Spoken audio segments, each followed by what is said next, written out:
बदनाम हो गए मुन्नी बाई हो, मुन्नी बाई हो, मुन्नी बाई हो, सुने मुन्नी बाई हो, तो कारण बदनाम हो गए मुन्नी बाई हो, तो कारण बदनाम हो गए मुन्नी बाई हो।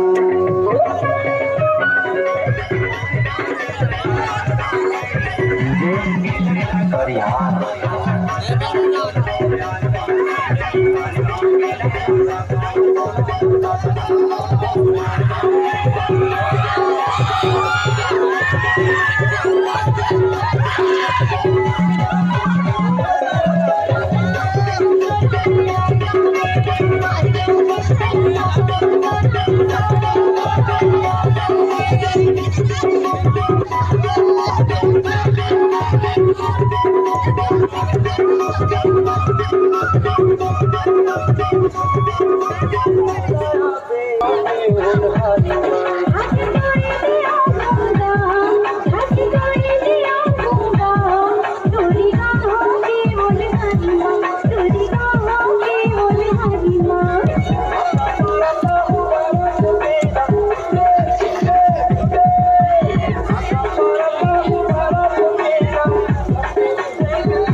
Hola.